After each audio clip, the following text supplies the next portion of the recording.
বন্ধুরা কেমন আছো সবাই? এই গরমে আশা করি ভালোই আছো।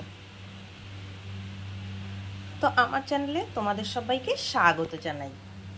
এই গরমের মধ্যে ঝাল মশলাদায়ক তরকারি খেতে একদমই ভালো লাগছে না। তো সেই জন্য আমি কিছুটা লাউ শাক কিনে এনে এইভাবে ছোট ছোট করে কেটে নিয়েছি। লাউ শাক কেটে নিয়েছি এবং তার মধ্যে দিয়েছি দেখো লাল আলু বা মিষ্টি আলু একটা, এবং নর্মাল যে গোল আলু সেটাও দিয়েছি একটা। তো এইভাবে সব সবজি কেটে আর পরিষ্কার করে ধুয়ে নিয়েছি।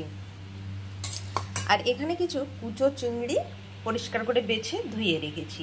তো চলো আজ তোমাদেরকে দেখাবো একদম কম তেল মশলায় হালকা এবং টেস্টি সুন্দর রেসিপি। তো বন্ধুরা, আমার চ্যানেলে নতুন বন্ধু হলে চ্যানেলটি সাবস্ক্রাইব করে পাশে থাকার অনুরোধ রইল।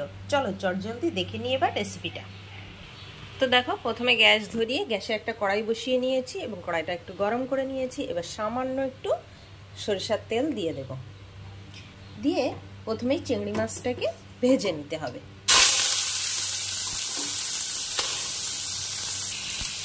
তো এখন এর মধ্যে দিয়ে দেবো সামান্য একটু লবণ ও সামান্য একটু হলুদ।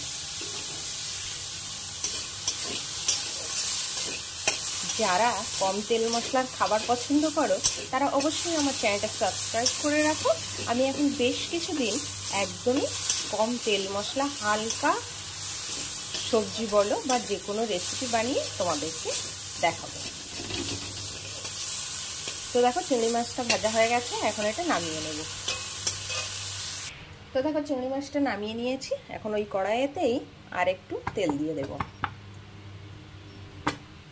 এবার তেলটা গরম হওয়ার জন্য একটু অপেক্ষা করতে হবে।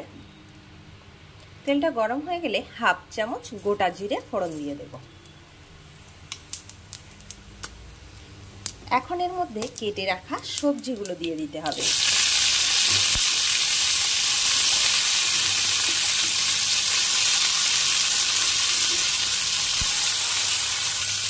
তো দেখো সবজিটা দেয়া হয়ে গেছে। এখন এর মধ্যে দিয়ে দেব পরিমাণ মতো লবণ, পরিমাণ মতো হলুদ গুঁড়ো আর কাঁচা লঙ্কা।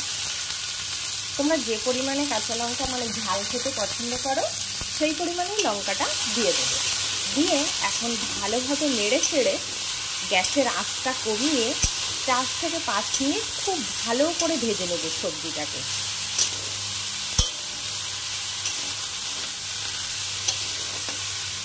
একটু ঢাকা দিয়েও দিতে পারো এই পর্যায়ে।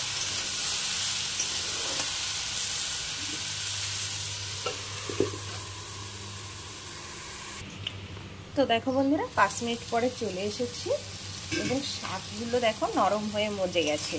তো এই পর্যায়ে এভাবে একটু নেড়ে চেড়ে এখন এর মধ্যে দিয়ে দেব 1 চামচ জিরের গুঁড়ো বা জিরে বাটা আর 1 চামচ আদা বাটা। দিয়ে আবারও ভালো করে সবজির সাথে মশলাটা মিশিয়ে নিতে হবে।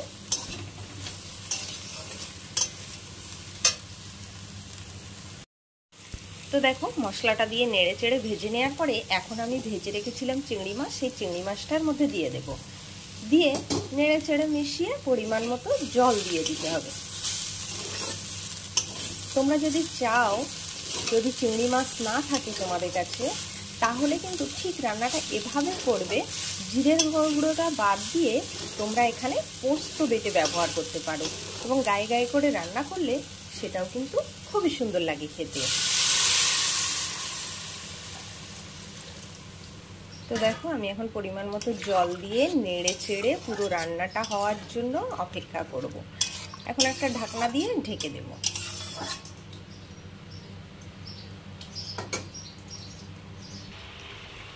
তো বন্ধুরা দেখো আমার লাউ শাকের তরকারি কিন্তু একদম রেডি হয়ে গেছে। তোমরা যদি এই গরমের মধ্যে এরকম পাতলা ঝোল খেতে চাও তাহলে একটু ঝোল রেখে দিতে পারো, আর যদি গায়ে গায়ে শুকনো শুকনো খেতে চাও তাহলে ঝোলটা আর একটু কমিয়ে দিতে পারো। আমি আজ একটু এরকম ঝোল ঝোল রেখে দেব। এই গরমের মধ্যে একদমই কিছু ভালো লাগছে না, এরকম হালকা পাতলা ডাঁটা শাক এইসবই বেশি ভালো লাগছে। তো বন্ধুরা, তোমরাই জানিও কত তেল মশলা ব্যবহার করলাম রান্নাতে। একদমই কম তেল মশলায় রান্নাটা করে তোমাদেরকে দেখালাম। রেসিপিটা যদি ভালো লাগে তাহলে লাইক, কমেন্ট ও শেয়ার করে আমার সাথে থেকো।